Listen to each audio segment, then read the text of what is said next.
बिस्मिल्लाहिर्रहमानिर्रहीम। अस्सलाम वालेकुम। प्यारे बच्चों, कैसे हैं आप? सबसे पहले हम अपना आज का सबक पढ़ेंगे उर्दू क़वाइद में।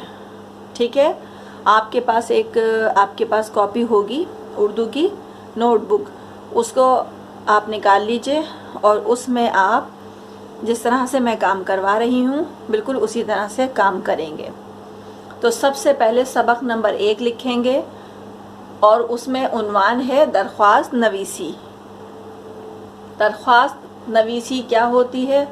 इससे पहले भी शायद आपने पिछली क्लासों में लिखा होगा दरख्वास्त, लेकिन दरख्वास्त को अर्ज़ी भी कहते हैं। अर्ज़ी यानी कि अर्ज़ करने वाला। अर्ज़ी लिखने की ज़रूरत किसी को पेश आ सकती है, जैसे कि एक तालिब इल्म को स्कूल से छुट्टी के लिए दरख्वास्त या अर्ज़ी का सहारा लेना पड़ता है। यानी कि जब हमें किसी से कोई काम होता है तो हम उसको एप्लीकेशन या दरख्वास्त लिखते हैं और उसको उर्दू में अर्ज़ी कहते हैं। ठीक है, आप लोग भी जब छुट्टी करते हैं तो स्कूल में दरख्वास्त देते हैं। अब हम दरख्वास्त लिखेंगे। हमारा जो दरख्वास्त का उन्वान है वह है फ़ीस माफ़ी का, यानी कि अपने स्कूल के प्रिंसिपल के नाम फ़ीस माफ़ करने की दरख्वास्त लिखेंगे और वो उसका पूरा तरीक़ेकार क्या है, उसका पैटर्न क्या है, वो आप अभी सीखेंगे और फिर अपनी कॉपी पे लिखेंगे। दरख्वास्त अपनी प्रिंसिपल के नाम फ़ीस माफ़ी के लिए दरख्वास्त तहरीर करें। सबसे पहले लिखेंगे बख़िदमत जनाब सदर मौलमा साहिबा दी इस्लामी पब्लिक स्कूल कराची। उसके बाद आप लिखेंगे जनाब आली, गुजारिश है कि मैं आपके स्कूल की जमात शशुम हिफ्स का तालिब इल्म हूँ। मेरे वालिद साहब बूढ़े बीमार हैं, आमदनी का कोई ज़रिया नहीं है, इसलिए वो मेरे तालीमी इखराजात बर्दाश्त नहीं कर सकते। बराह करम मेरी फ़ीस माफ़ फरमा दें ताकि मैं अपनी तालीम जारी रख सकूं। मैं और मेरे वालिदैन आपके एहसानमंद होंगे। आपका फर्माबरदार शागिर्द अरशद अली, जमात शशुम हिफ्स। उसके बाद तारीख़ लिखेंगे आप, जो भी तारीख़ होगी। ठीक है, ये आपकी दरख्वास्त थी, यहाँ पे कंप्लीट होती है। इसके बाद आप अगले सफ़े पे ख़त नवीसी की हेडिंग लिखेंगे। बच्चों, सबक नंबर 1 में ही हम ख़त नवीसी लिखेंगे। ख़त नवीसी को हम इस तरह से क्लियर कर सकते हैं कि ख़त को नामा भी कहा जाता है और जिसको ख़त लिखा जाता है उसे मकतूब अलैह कहते हैं, यानी कि हम जिसके नाम ख़त लिखते हैं उसको। अच्छा, कुछ खतूत जो होते हैं वो रिश्तेदारों दोस्तों को लिखे जाते हैं, वो निजी खतूत कहलाते हैं, यानी कि पर्सनल। और कारोबारी अफराद के नाम कारोबारी खतूत जाते हैं और सरकारी दफ्तरों में सरकारी खतूत लिखे जाते हैं। अच्छा, ख़त जो है ना उनके मुख्तलिफ़ हिस्से होते हैं, जैसे कि एक जगह उनका नाम, मुकाम और तारीख़ वग़ैरह होता है, और दूसरी तरफ जैसे अलक़ाब व अदाब, यानी कि मिसाल के तौर पे आपने किसको ख़त लिखा है, अपने प्यारे अब्बू को, प्यारे भाईजान को, या मोहतरमा वालदा को, या चाचा जान को, यानी कि XYZ किसी को भी। उसके बाद आता है मज़मून का नफ्स, यानी कि जिस उन्वान पे आपने ख़त लिखा होता है बीच में वो चीज़ आती है।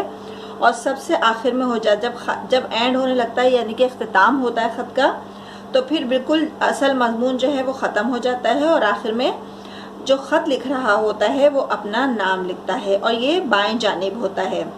और इस तरह से पूरा एक ख़त जो है वो लिखकर वाज़ेह हो जाता है। मैं आपको पूरा ख़त जो है वो एक सफ़े पे लिख के दिखा रही हूँ और आप बिल्कुल उसी तरह अपनी कॉपी में ख़त लिखेंगे। सवाल है, अपने वालिद साहब के नाम ख़त लिखकर किसी तारीख़ी इमारत की सैर का हाल तहरीर करना है, यानी कि आपने कोई ऐसी जगह घूमे फिरे हैं तो आप अपने वालिद को ख़त लिखेंगे और उसका हाल बताएंगे। अच्छा, सबसे पहले तो ये कि address KDA housing society Karachi, यानी कि जो भी एड्रेस है आपका वो लिखेंगे। उसके बाद तारीख़ लिखेंगे।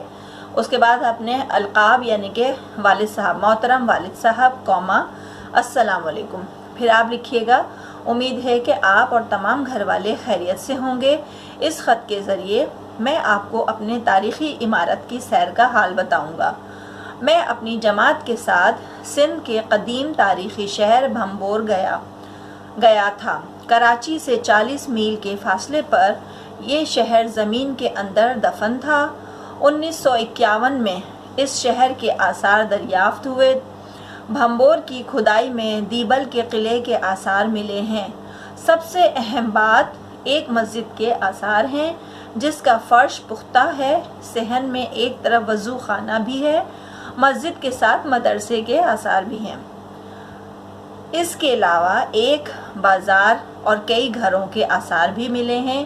حکومت نے یہاں ایک عجائب گھر بنوایا ہے جس میں شہر سے ملنے والے برتن، زیورات، سکے وغیرہ رکھے ہیں۔ غرض یہ کہ اس شہر کی سیر کر کے ہم سب بہت لطف اندوز بھی ہوئے اور معلومات بھی حاصل کیں۔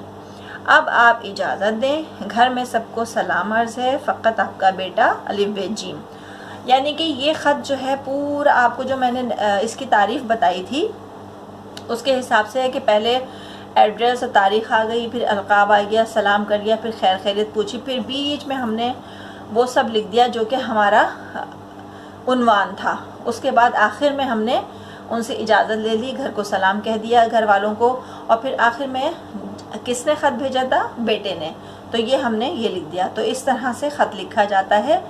اب آئندہ بھی آپ کو کسی بھی عنوان پہ خط لکھنے کے لیے کہا جائے تو آپ بالکل اسی طرح لکھیں گے۔